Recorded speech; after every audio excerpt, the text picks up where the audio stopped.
उत्तर प्रदेश के एक छोटे से गांव रतनपुर में दो भाई रहते थे। बड़ा भाई रघुवीर और छोटा भाई मोहन। दोनों के बीच उम्र का फासला लगभग 10 साल का था। रघुवीर अनपढ़ था। उसने कभी स्कूल का मुंह तक नहीं देखा, पर मेहनती और नेक दिल था। मोहन पढ़ाई में तेज था। शहर जाकर कॉलेज में पढ़ता था। जब वह छुट्टियों में गांव आता तो अपने भाई को देखकर अक्सर शर्मिंदा होता। मिट्टी से सने कपड़े, फटे जूते और चेहरे पर झुर्रियों से भरी मुस्कान। गांव में सब जानते थे कि रघुवीर ने अपने भाई को पढ़ाने के लिए खेत तक बेच डाले थे। खुद मिट्टी के कामों में दिन रात मेहनत करता था ताकि मोहन पढ़ लिख कर बड़ा आदमी बन सके। लेकिन मोहन को अब गांव, मिट्टी या अपने भाई की सादगी पसंद नहीं आती थी। एक दिन मोहन की शादी शहर के एक बड़ी फैमिली में तय हुई। लड़की वाले उसे इंजीनियर समझते थे। रघुवीर ने अपनी पूरी जमा पूंजी निकाली, खेत गिरवी रख दिए, बस इसीलिए कि अपने भाई की शादी शान से हो। शादी वाले दिन रघुवीर पूरे जोश में था। नई धोती पहनी, गांव के बच्चों को मिठाई बांटी और सबको कहता फिरा, आज मेरा मोहन राजा बनेगा। लेकिन बारात पहुंचते ही लड़की वालों ने कुछ सुना। मोहन इंजीनियर नहीं है, बस कॉलेज का ग्रेजुएट है। और बात बिगड़ गई। लड़की के पिता ने शादी तोड़ दी। बारात बेइज्जत होकर लौट आई। गांव लौटकर मोहन ने गुस्से से कहा, सब तेरी वजह से हुआ। तू अनपढ़ है, तू गंवार है। तेरी औकात की वजह से मुझे शर्मिंदा होना पड़ा। ये सुनकर रघुवीर कुछ देर चुप रहा, फिर बोला, अगर मेरी औकात तेरे रास्ते में आई तो मैं रास्ता छोड़ दूंगा। अगले दिन सुबह रघुवीर गांव से गायब हो गया। किसी ने कहा वो जंगल की तरफ गया था, किसी ने कहा नदी पार करने गया था, लेकिन वो लौटा नहीं। मोहन ने कुछ दिन ढूंढा, फिर धीरे धीरे भूल गया। सालों बीत गए।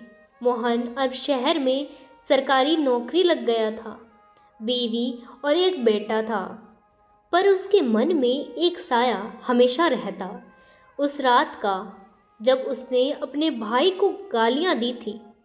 हर साल रक्षाबंधन पर उसकी आंखें नम हो जाती, लेकिन वो किसी को नहीं बताता। एक दिन मोहन को गांव से खबर मिली कि पुराने कुएं के पास किसी अजनबी का शव मिला है। शव में लिपटे आदमी के कपड़ों से उसकी पहचान नहीं हो रही, पर उसकी जेब में कुछ पुराना लिफाफा था जिस पर लिखा था मोहन के नाम। मोहन दौड़ा दौड़ा गांव पहुंचा। लिफाफा खोला, उसमें एक छोटा सा नोट था। भैया, मैं पढ़ना नहीं जानता, पर तेरे लिए जो भी किया वो प्यार से किया था। पर जब तू बड़ा आदमी बने तो किसी अनपढ़ को अपने जैसा मत समझना। तेरा रघुवीर। मोहन का दिल जैसे पत्थर हो गया। वो लाश का चेहरा देखने गया, पर उसका चेहरा पहचानना बहुत मुश्किल था। पर गले में वही ताबीज़ लटका था जो मोहन ने बचपन में अपने भाई को दिया था। तू जहाँ भी रहे मेरा साथ हमेशा रहे। मोहन वहीं ज़मीन पर बैठ गया और ज़ोर से रोने लगा। गांव वाले हैरान थे, क्योंकि जिस कुएं के पास लाश मिली थी वो जगह वीरान थी। वहाँ कोई नहीं जाता था। मोहन ने अपने भाई का अंतिम संस्कार वहीं किया और शहर लौट आया। पर उस रात जब वो अपने कमरे में बैठा था तो अचानक बिजली चली गई। अंधेरे में उसे किसी के कदमों की आवाज़ आई। उसने सोचा कोई चोर होगा, पर तभी दरवाजे पर हल्की दस्तक हुई। मोहन, मैं आ गया। आवाज़ जानी पहचानी थी। वो कांप गया, पसीने से भीग गया। डरते हुए दरवाज़ा खोला। कोई नहीं था, बस दरवाजे के पास ज़मीन पर मिट्टी में लिखा था, अब मैं अनपढ़ नहीं रहा। अगले दिन मोहन बीमार पड़ गया। बुखार में बड़बड़ाता रहा, भैया मुझे माफ़ कर दो।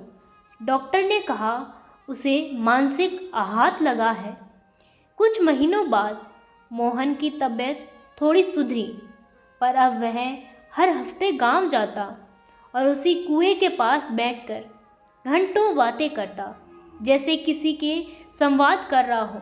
गांव वालों ने कई बार देखा कि हवा चलने पर उस जगह पर धूल ऐसे उड़ती है जैसे किसी का साया वहां बैठा हो। पर एक बार मोहन का बेटा उस कुएं के पास खेलते हुए गिर गया, पर चमत्कारी रूप से उसे कुछ नहीं हुआ, जबकि कुआं बहुत गहरा था। जब लोगों ने पूछा तो बच्चे ने कहा, मुझे किसी ने पकड़ा था। वो कह रहा था, बेटा तेरा बाप डरपोक है पर बुरा नहीं। उस दिन से मोहन ने मान लिया कि उसका भाई अब भी उसके आसपास है। उसने गांव में एक स्कूल बनवाया, रघुवीर शिक्षकालय, और उसकी दीवार पर लिखा, ज्ञान किताबों से नहीं दिल से आता है।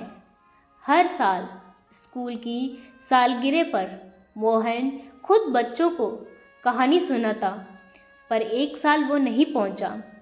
लोग उसके घर गए तो देखा वो कुर्सी पर बैठा है, आंखें बंद, मुस्कान चेहरे पर, और हाथ में वही पुराना ताबीज़ था।